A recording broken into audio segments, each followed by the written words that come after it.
It's time to head to the Koairanga Valley in Coromandel. The land here was originally settled by Ngāti Maru before it became an important place for logging and gum digging. And it's where a hard-working Dalmatian family laid down their roots in the early 1900s. The radio was blaring when I arrived at the Devcich farm just out of Thames in Coromandel. That's my bird scarer, trying to keep them off the grapes. It seems to do the job, but the bees are just as bad. They just wreck them too. But I'll go and turn it off for you now.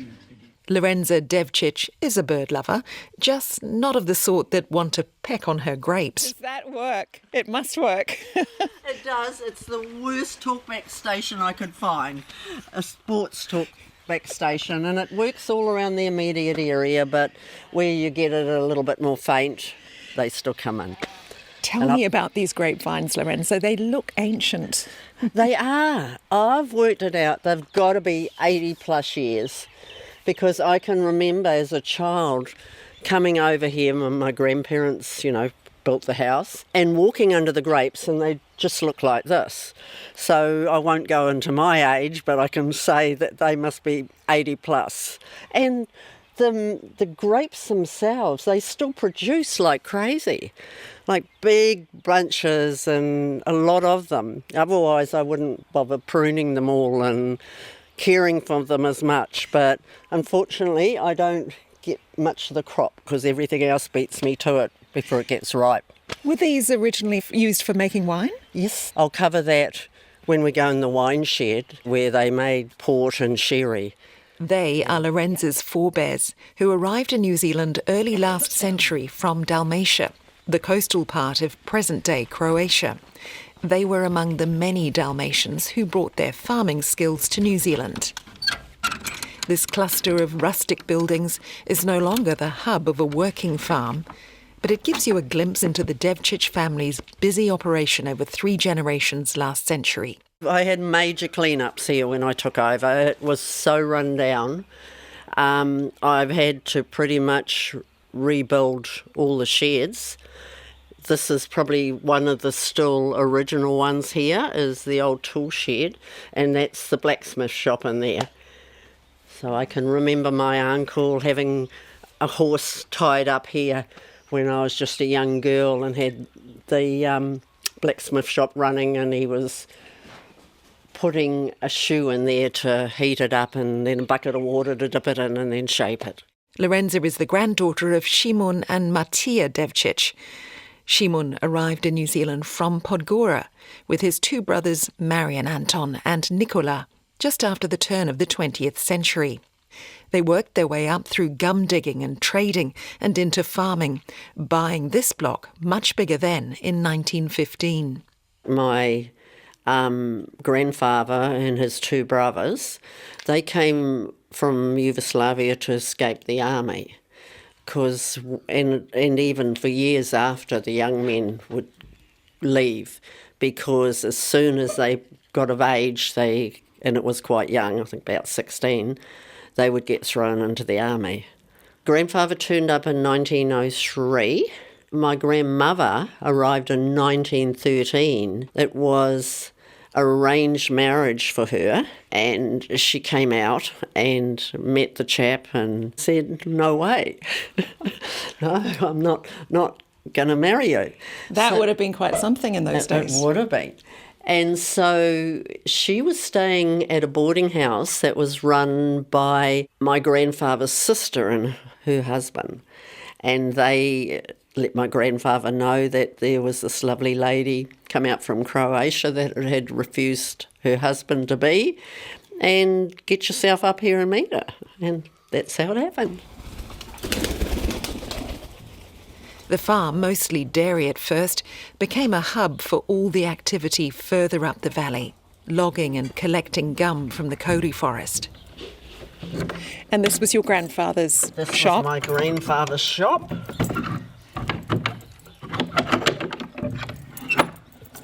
Right. It's like going back in time. All the old timber work inside, the old counter, board and batten, full of borer. It's cobwebs. An old sack hanging, It was like a backpack that they made out of a sugar sack. and the old saddles. And that's a pack horse saddle, because as well as the shop, my grandfather had about 11 pack horses that he and his boys, my uncles and father, used to pack supplies right up into all the camps at the top end of the valley, up where all the pinnacle walks and a lot of other walks are now. So they'd take supplies up there, and we're talking food, we're talking... food, mainly tools. He supplied tools as well. Because when they'd first come here, a lot of them had no money. So a lot of it was on credit. These are the gum diggers. These are the gum diggers and the loggers. So they'd come back here with the gum, and that's how he'd get paid. He'd buy the gum off them. And you've just picked up a piece of gum there. Yeah. Quite chunky. It's There's beautiful. a big piece. That's a big bit that would have come out of the ground. Now, these smaller bits like this would have come from the bark on the side of the tree. They would bleed them. This would go hard, and that's how they got the gum. And what were they using the gum for? I think mainly for polyurethane varnish back then, resin. Not a lot of it around other than just old collections like we've got here now, because they're not allowed to touch the cowries. So what, people would just come down from the hills and if they were passing? Yes, if they were passing, going up or down, or yeah, they would. It was a real hub in those days. You can we're imagine talking it. back in the 20s and 30s. A busy little spot, people coming and going. With all the things they had, the blacksmith shop and the wine shed, of course, would have attracted a few. Oh, yes, they could have had a little tipple after collecting their stores. Look at those boots, all lined up. And probably all used. I think when the shop closed in the late 1930s, my uncles probably came, put their old ones up there and took the new ones. Yeah. And you can just imagine your grandfather standing behind this bench, weighing out some of the goods. Yes. And there's the old weighing machine.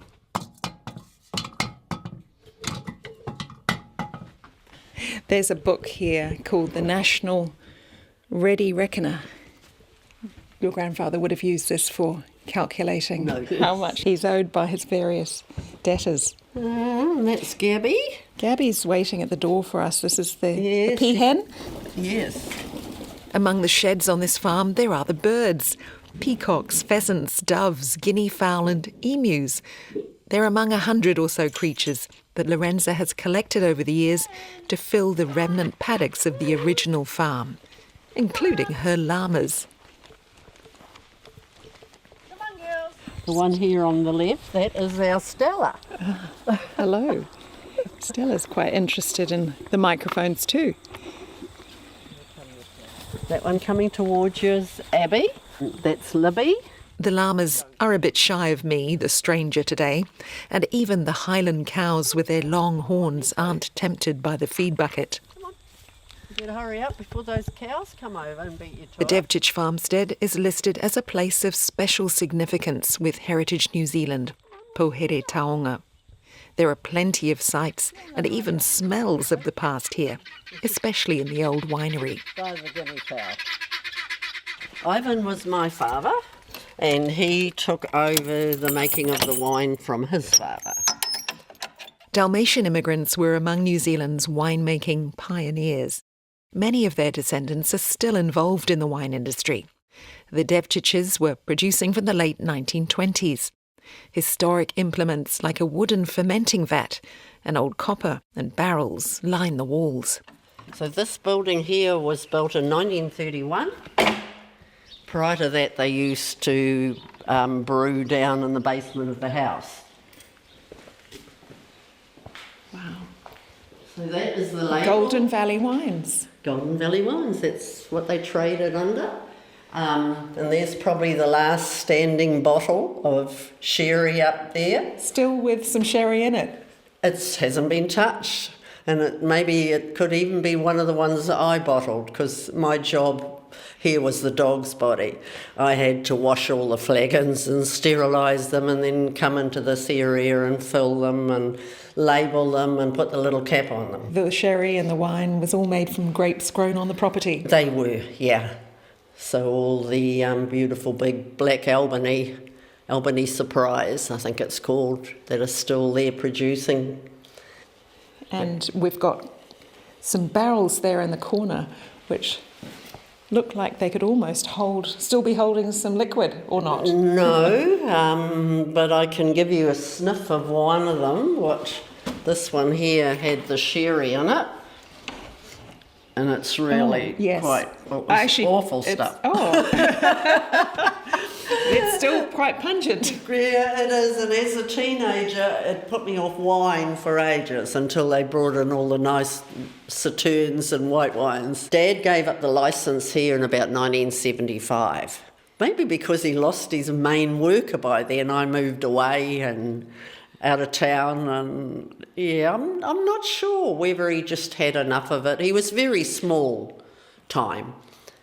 You know, most people were local sales around town that knew him. Wander up from the winery and things get a bit more heavy duty. From 1927, the Devcich brothers began milling timber, pit sawing by hand at first, and then a decade later building a mechanical sawmill.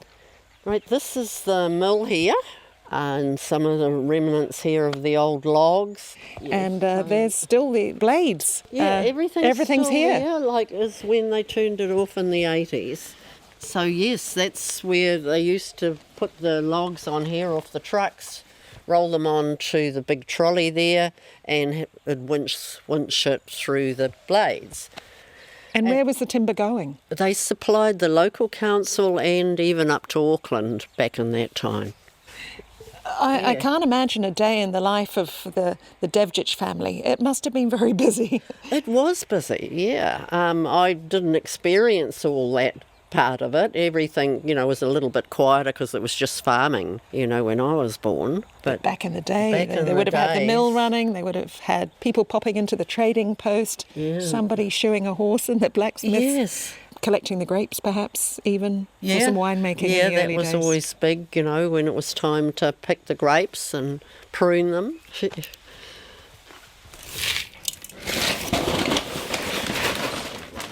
Time to feed the birds. And their food's kept in the old tack and horse feed room. So that's the old stables out there. My grandfather was interested in horse racing. So that's where he kept his prize horses, and they got fed all the lovely cooked barley and everything. You'd go into the house and you'd smell it cooking on the old coal range. And all the old farm horses, the pack horses and everything else, just lucky if they got thrown some hay. Sadly, my grandfather, I only remember him as an invalid. He got kicked in the stomach by a racehorse and ruptured his stomach, and he survived that, but then not long after he had a stroke. I used to love sitting down talking to him. But when I'd start talking to him about get him to tell me the history, he'd get upset and start crying. And as a young girl, I kind of changed the subject because I thought something I'd said that had upset him. And he'd obviously been a very active man before then. He had been very active and very strong, and the boss too. But, he'd kind of lost that boss thing to his sons. Away from the farm, a quiet spot. Fenced off among trees. This looks like a memorial to your family we're coming to. Yes, so this was built by a local chap. Made a beautiful job of it. And these are all stones that came from the river. And I've planted a lot of natives in here.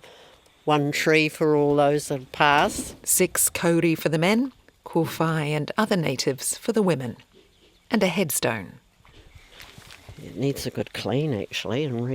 In memory of Shuman and Matia Devcich and their family, the true pioneers of the valley, forever with us.